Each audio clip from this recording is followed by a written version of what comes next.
सम्मानित मंच पर बैठे युवा साथियों और इस कार्यक्रम में देश के विभिन्न कोनों से आए हुए राष्ट्रभक्त नागरिकों, और ये आवाज़ संसद तक जानी चाहिए। हमारी आवाज़ मीडिया के माध्यम से और सीधे बिना किसी माध्यम के दोनों तरह से संसद तक जाए। One nation one election, one nation one election, one nation one election. आप इस लोकतंत्र के प्रहरी हैं, इस लोकतंत्र के रक्षक हैं। आप आने वाले समय के नहीं, वर्तमान समय के नागरिक हैं और वर्तमान समय के नीति निर्धारक हैं। हम स्वतंत्रता संग्राम को देखते हैं तो क्या पाते हैं कि स्वतंत्रता संग्राम में आप जैसे युवाओं ने आगे आकर के इस देश में लोकतंत्र लाया, इस देश को मजबूत बनाया, इस देश को आत्मनिर्भर बनाने की नींव रखी। लेकिन कालांतर में युवा अपनी जिम्मेदारियों को जिस तरह से निभाना चाहिए था, कम निभाता हुआ दिखा।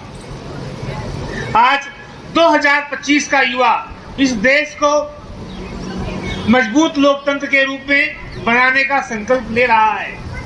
ये देखकर हम सभी को बहुत प्रसन्नता हो रही है। आज हम सभी वन नेशन वन इलेक्शन के लिए यहाँ पर एकत्रित हुए हैं। वन नेशन वन इलेक्शन यानी क्या? लोकसभा और विधानसभा का चुनाव साथ में कराया जाए। इससे क्या लाभ होगा? देश का जो चुनावी खर्च है वो लगभग 30,000 करोड़ से 50,000 करोड़ की बचत होगी। हर 6 महीने में कहीं ना कहीं विधानसभा का चुनाव हो रहा होता है। यदि हम 5 सालों के चुनाव का कैलकुलेशन करें तो पाएंगे 35% समय सरकार का, मतलब 5 साल के शासन का जो समय है लगभग 1.5 साल चुनाव की आचार संहिता में दब जाता है। और जब चुनाव की आचार संहिता लगती है तो विकास के कार्य रुक जाते हैं, सरकारी योजनाओं का क्रियान्वयन रुक जाता है, सरकारी भर्तियां रुक जाती हैं और कहीं ना कहीं उद्योग भी प्रभावित होता है, शेयर मार्केट डाउन होता है, जिससे कहीं ना कहीं भारत आर्थिक रूप से कमजोर होता है। आज हम आजादी के 75 वर्ष से अधिक वर्ष हो गए, लेकिन भारत एक विकसित राष्ट्र के रूप में नहीं खड़ा हो पा रहा है। तो कहीं ना कहीं चुनावी प्रणाली है।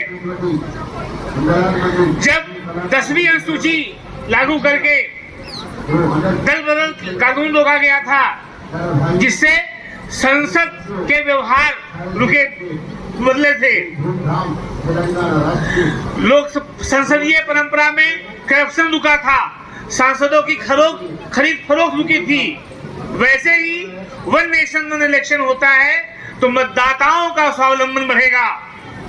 और जिस प्रकार दल बदल कानून ला करके इस देश के लोकतंत्र को मजबूत बनाया गया, चुनावी प्रणाली को मजबूत बनाया गया, वैसे वन नेशन वन इलेक्शन भी लागू करके इस देश की लोकतंत्र को मजबूत किया जाएगा, देश के आधार को मजबूत किया जाएगा।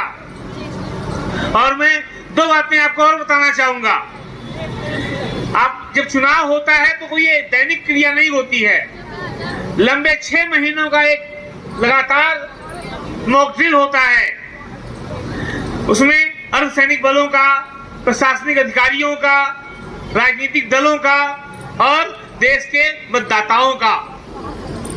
ये जो खींचतान 6 महीने का चलता है वो कहीं ना कहीं रुकेगा, थमेगा।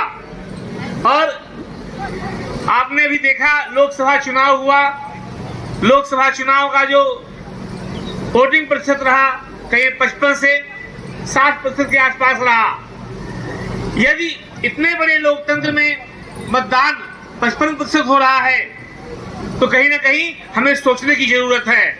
यदि वन नेशन वन इलेक्शन होता है तो हमारा वोटिंग प्रतिशत भी मिनिमम 5 to 10% बढ़ेगा, क्योंकि साल में 2 बार वोट देने से और साल में 1 बार वोट देने से कहीं ना कहीं मतदाताओं का उत्साह बढ़ेगा। और आज हम जिस समय में खड़े हैं, आज का समय डिजिटल युग है और डिजिटल युग में कहीं ना कहीं चीजें और सरल हुई हैं। उस सरलता का लाभ हमारी लोकतंत्र प्रणाली को, मतदान प्रणाली को भी मिलना चाहिए और इस वोटिंग प्रक्रिया को और मजबूत बनाने की आवश्यकता है। हम केवल सपने ना देखें, सपनों को हकीकत में भी बदलें। और अगर हम नहीं देश के काम आए, धरा क्या कहेगी, गगन क्या कहेगा।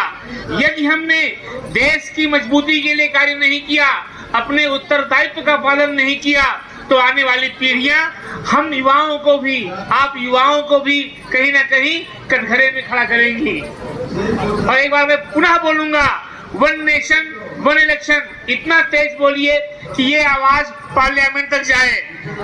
One nation one election, one nation. One election, इधर से आवाज नहीं आई। One nation one election, one nation.